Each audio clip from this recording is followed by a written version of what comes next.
So'ngra payg'ambarimiz sollallohu alayhi vasallam yana ko'rgan mashhadlaridan bir kishilarni ko'rdilar Nabiy sollallohu alayhi vasallam. Ular osmonga qarab chalqamchi yotishardi. Qorinlari nihoyatda uyda katta edi. Fir'avn xonadoni tepalab o'tib ketardi ikki tomonga. Mana bilamiz, Alloh taolo Qur'onda aytgan, Fir'avn xonadoni barzax hayotida, qabrida qiyomatgacha kuniga 2 marta azobga ro'baro qilinadi. An-naru yu'raduna 'alayha ghuduwan va 'ashiyya va yawma taqumu as-sa'atu adkhilu ala fir'auna ashadda al-'adab. U azob bir olovdirki, ular erta-yu kech o'shanga ko'ndalang qilinib, kuydirilurlar.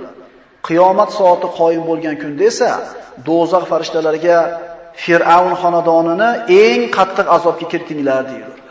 Fir'avn xonadoni qiyomatgacha mana shunday azobda turadi. Ana shu azobiga ertalab borib azoblanib qaytib keladi, kechki payt borib azoblanib qaytib keladi.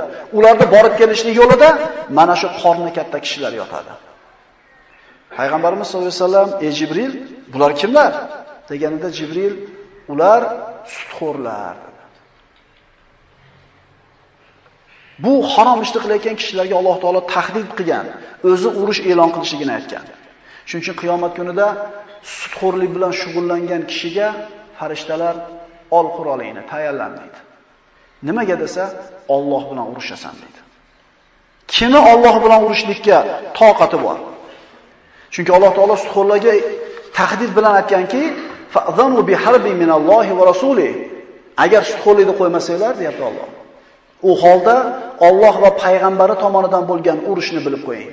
O'zingizlarga holo sudxo'rlikka pul bergan, sudxo'rlikka pul olgan odam xor bo'lishi aniq. Faqatgina masala qachon degan savolda.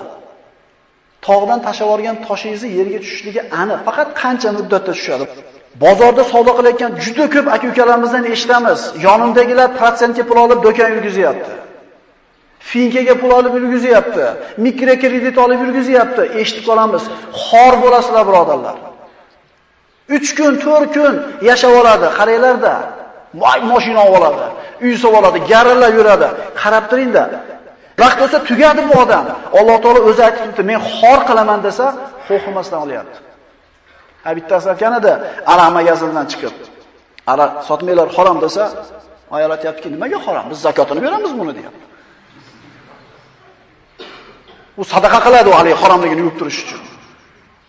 Otalar, akalar, qaraylik, bolalarimiz do'kon yurgizayotgan bo'lsa, kreditga pul olmadimi ish qilib?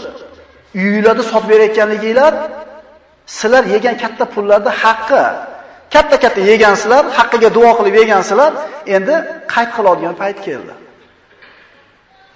Nimani deb olyapti bu sudxo'rlikka pulni? Nimaga deb beryapti? Arzimagan dunyoda 3-4 so'm chaqqasini debmi? Mana shu 3-4 so'm foydani deb turib, o'zi foyda emas bu. Oxiratdagi abadiy hayotida o'zini jahannam azobiga ro'baro qilyaptimi? Allohdan taqvo qilsin. Alloh taolo aytadi: "Allazina ya'kuluna riba la yaqumuna illa kama yaqumu allazi yatakhabbathu ash-shaytonu minal mas."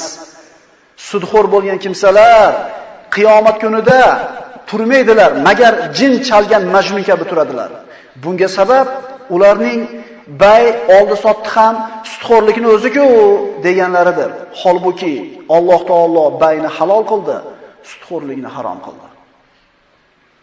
Payg'ambarimiz ana shu birinchi osmonda ko'rgan ko'rinishlardan yana biri, bir kishi bor edi. Oldida shirin, nafis, lazzatli taom turibdi, yonboshida sassiq, badbo'y, habis ovqat turibdi. Pokizasini qo'yib, habisini yeyapti. Jibril, bu kim? Bu nimaga sassiq ovqat yeyapti? Jibril javob berdi: "Bu zinokorlar" dedi. O'zini halol, pokiza juftlarini qo'yib, ko'chadagi har kimdan qolgan najosatga, ifloslikka, kasallarga ro'baro bo'lgan zinoga boradi. Nabiy sollallohu alayhi vasallam mana shu birinchi osmonda juda ko'p manzaralarga guvoh bo'ldilar. So'ngra Rasululloh sollallohu alayhi vasallam ikkinchi osmonga ko'tarildilar.